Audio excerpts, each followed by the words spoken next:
Oke, kita lanjut pola pikir kaya part 2 dengan Kang Wegno Cipta.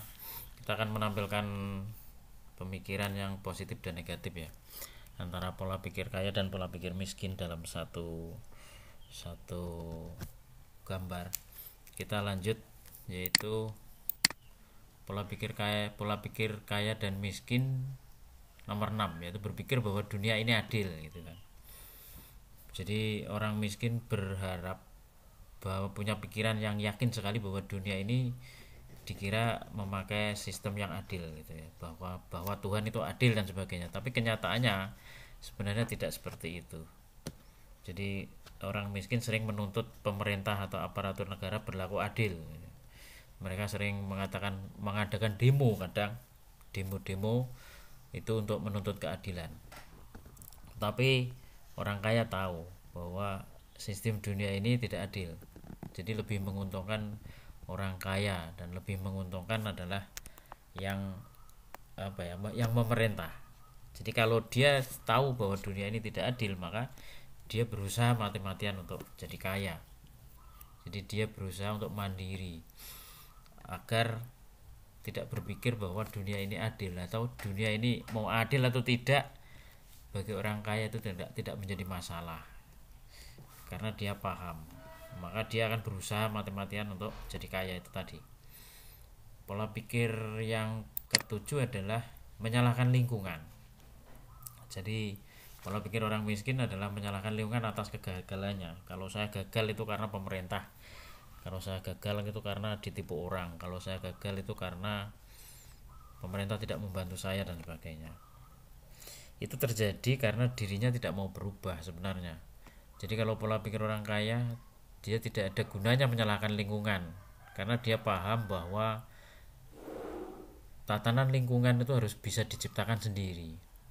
Kalau toh di situ tidak ada orang yang dipercaya, maka dia akan mencari orang yang bisa dipercaya. Dia paham bahwa lingkungan harus diciptakan, jadi harus menciptakan lingkungan yang baru. Itu pola pikir yang ketujuh. Pola pikir yang kedelapan adalah komplain segala sesuatu tidak bisa dikontrol. Jadi pola pikir orang miskin ini, dia mengontrol segala sesuatu, termasuk Tuhan kadang-kadang dikontrolnya. Jadi dia menganggap bahwa Tuhan itu berpihak padanya. Dia berdoa mengumpulkan banyak orang agar Tuhan itu berpihak padanya, padahal sebenarnya tidak seperti itu. Bahwa dia tidak bisa mengontrol semuanya, mengontrol orang lain, termasuk orang lain dia kontrol, termasuk akhirnya hidupnya penuh dengan ketegangan karena tidak bisa mengontrol seluruhnya. Orang kaya tahu bahwa yang hanya bisa dikontrol adalah pikirannya sendiri, maka dia akan menjadi orang yang sangat kuat karena dia sudah melepaskan kontrol terhadap orang lain gitu kan. Dia sudah tidak tertarik untuk mengontrol seluruhnya, kecuali memang kalau dia punya bisnis dia harus mengontrol bawahnya. Tetapi ini akan menjadi sesuatu yang powerful karena paham bahwa hidup ini harus diciptakan mainnya sendiri. Tidak perlu kita mengontrol orang lain, itu nggak ada gunanya. Tidak akan pernah selesai hidup cara seperti itu, tidak akan produktif. Pola pikir yang kesembilan adalah berharap pemerintah akan menolong. Jadi orang miskin menunggu pertolongan dari pemerintah, menunggu BLT, menunggu pemerintah harus hadir di segala lini gitu. Memang idealnya seperti itu, apalagi di negara-negara maju memang seperti itu ya. Pemerintah hadir di segala lini. Itu saja.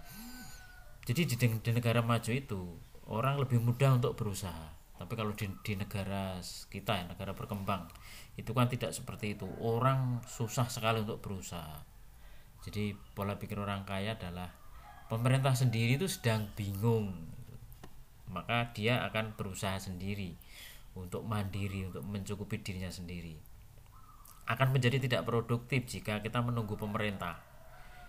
Jadi kalau orang kaya tidak akan berharap pemerintah akan menolong dia, karena dia akan menolong dirinya sendiri dengan usaha sendiri, dengan melupakan bantuan dari pemerintah gitu.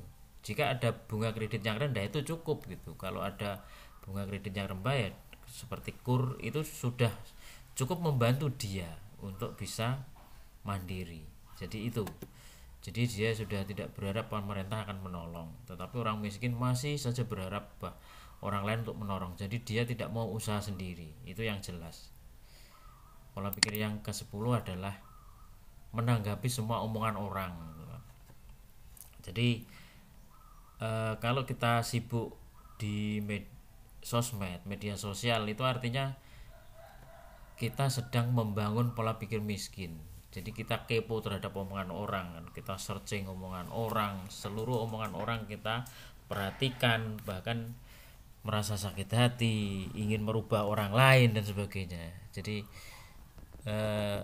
mengapa saya membuat channel ini adalah untuk membangunkan orang, untuk mencapai pencerahannya sendiri, mencapai pencerahan pikiran sendiri.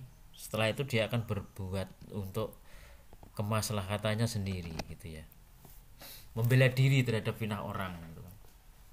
Jadi kalau difitnah ya dia membela diri, tidak rela namanya jelek gitu ya. Jadi kita sebenarnya kalau pola pikir orang kaya kan berbeda. Kita sebenarnya tidak bisa mengatur pikiran orang lain. Nah itu yang harus dipahami sebenarnya. Itu akan membuat hidup kita penuh dengan kesibukan tetapi tidak produktif sama sekali. Hasilnya tidak signifikan terhadap diri kita. Jadi orang kaya itu melepaskan diri dari semua omongan orang gitu. Mau diomongin apa ya terserah, karena kita tidak bisa membungkam mulut orang lain kan. Jadi dia jadi orang yang dingin, seperti orang dingin. Bukan berarti dia tidak peduli, dia tetap peduli terhadap orang lain, tetapi kan kita tidak bisa membungkam perkataan orang lain di belakang kita. Anda dijelek-jelekan di belakang, Anda mau apa? Anda nggak tahu, Anda nggak bisa mengontrol itu. Tetapi pola pikir miskin selalu mencari atau kepo, ingin tahu siapa yang memfitnah dirinya dan sebagainya. Karena orang kaya tidak punya waktu untuk itu, karena dia fokus pada produktivitas sendiri itu. Dia tidak banyak memikirkan orang lain. Lebih baik memikirkan ide-ide hebat untuk dieksekusi atau untuk dibuatkan usaha ya, untuk dibuatkan, dia akan menangkap peluang itu untuk dieksekusi agar dirinya lebih kaya. Jadi kalau orang yang miskin itu mereka kepo dengan omongan orang lain, diomongin sedikit aja mereka khawatir gitu ya. Jadi itu kalau memang channel ini bermanfaat, Anda bisa menyebarkan ke banyak orang gitu kan, agar mereka bisa belajar tentang ini semua ya. Bertemu kembali, nanti kita akan bertemu kembali tentang pola-pola pikir orang kaya dan orang miskin ke-11 sampai seterusnya. Selamat siang, semoga Anda sukses.